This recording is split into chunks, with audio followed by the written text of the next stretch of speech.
hear the low hum of those General Electric engines. Peter, this is the Royal Australian Navy's prime combat aircraft. It is the one that keeps Australia safe by taking on combatant ships and submarines, and for that it is equipped with a whole array of sophisticated weaponry and electronics. You'll notice the holes in the side of the aircraft, the chutes. They are for sonar buoys that are thrown into the water and then detect a submarine or anything lurking under the surface that sends that message back to the submarine, and then the submarine sends that out to all the other ADF assets in the battle space. And if it does detect something, the job is to take care of that, either for the submarine itself or the P-8, which we'll back to later on.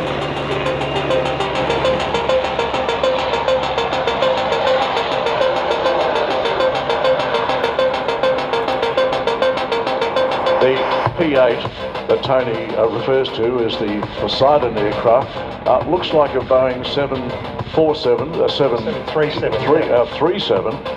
From a distance you'd say, oh well, that's a passenger jet, but oh no, it's not. It's got stuff on the inside that'd make your hair go grey. Now, the Romeo helicopter is descending. I'd like you to imagine that out there on the field that he's actually over the ocean, or over water, over a lake, over a river, and descending to investigate, having detected a subsurface movement. So he's now doing a recon. The onboard team are taking in information. The data fusion and the gathering of that intelligence is shared with Navy seaborne craft, the P-8 Poseidon RAAF aircraft, which is probably way out there somewhere up around 35,000 feet, directing the game plan in coordination with the Seahawk helicopter. Make a right-hand turn now and come in towards you, and then descend over the water, having detected movement or indications of a subsurface movement, and he will lower an imaginary sonar buoy. And watch carefully now, you won't see the sonar buoy, but imagine the sonar buoy coming out on a long length of cable and being lowered into the water.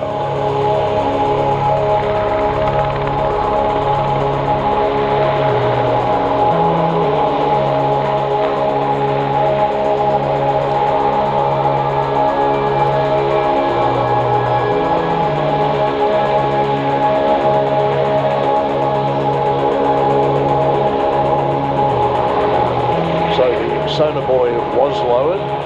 Perhaps the unidentified movement subsurface is giving the crew reason to move away, retrieve the sonar buoy, and look for another target.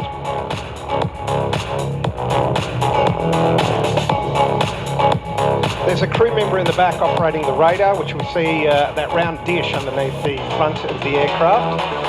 And operating the sensors that we see at the front as well. They're the electro-optical sensors that can help this chopper fly and fight at night, and also help it recover on the pitching deck of a frigate or whatever ship it is deployed to.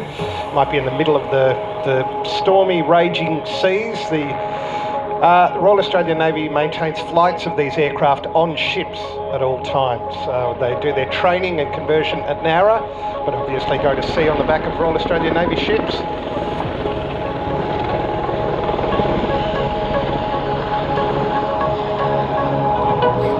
And Tony, on the subject of Royal Australian Navy ships, imagine if you will, boys and girls and those interested in an aviation career in the Defence Force, imagine if you will, you're on a Navy ship and it's a very high sea, 2 o'clock in the morning, and this helicopter needs to land on. Now step us through that, Tony. It's an amazing process. This has sort of like a rope or a chain underneath it, and it is attached to the aircraft, to the ship. It's like an umbilical cord. Somebody from the ship will run out, attach a cord to the helicopter, and it's essentially drag it onto the deck at very high speed. And we see how strong the undercarriage is. That can survive a very high sink rate. The helicopter essentially, in a control crash, lands on the deck. Everybody gets out safely, that being the whole idea. Now let us assume the crew have identified another unidentified movement subsurface, and they're now possibly in communication with the Royal Australian Air Force P-8 Poseidon detection surveillance aircraft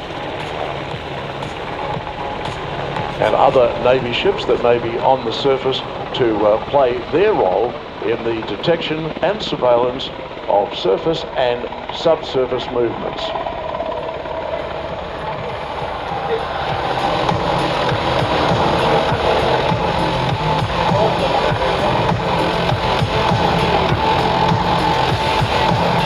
This aircraft is made by Sikorsky, and the Royal Australian Navy is currently in the Southern Hemisphere the largest operator of Sikorsky aircraft. Another 12 of these are on order against a total order of 36 airframes, 36 of these to be operated by our Navy, and they are an extremely capable weapons system. I mentioned Nowra before, where they're based at 818 Squadron, 816 Squadron, and Fleet at Nowra, Air Station Nowra, Royal Australian Navy base, is a highly now sophisticated arsenal of ability and capability to play a serious role in the surveillance of the Australian coastline in terms of border protection and looking after our assets. Just to give you an idea of how capable these are, the US Navy entrusts the protection of its aircraft carriers to these particular aircraft. It used to be done by fixed-wing aircraft.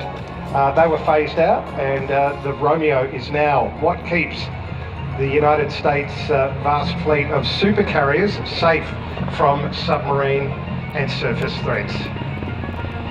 It's interesting also, Tony, that the Seahawk can launch lightweight tactical torpedoes.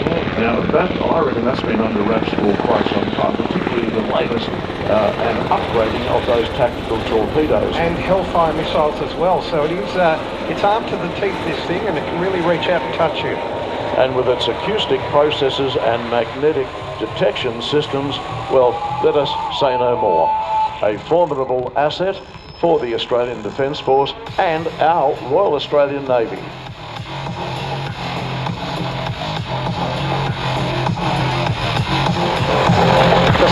Displaying some of the manoeuvrability.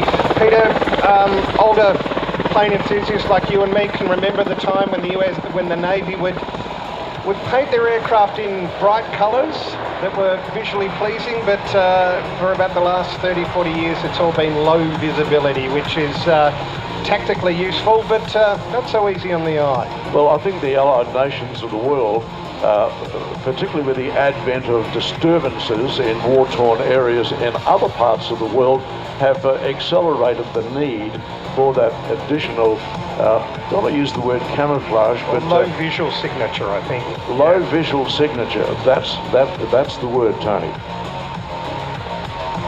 Well, they're a highly capable crew, and for youngsters in the audience and students, maybe late teens, defencejobs.gov.au is something worthwhile remembering, because jobs like this are within your reach.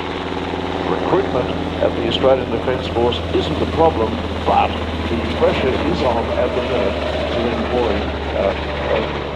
IT specialists, people who are in the trades, sophisticated trade and technical builders. The Defence Force is in need of these people. Well, it would appear that the Seahawk may have completed its display today as we prepare. It's coming in for its last pass as we prepare for some aerobatics.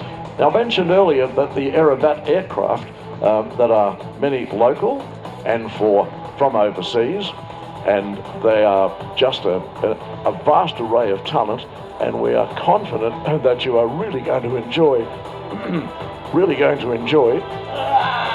the aerobatic aircraft displays. The 2023 show presents an armada of classic greats, vintage military combatants, and global aerobatic champions. You will see them all today, to the most advanced modern-day protectors of the skies and crews that fly them to the edge. The last pass by the Romeo Seahawk, then there will be an FA-18 Hornet, Super Hornet takeoff, and we'll prepare to get on with the show.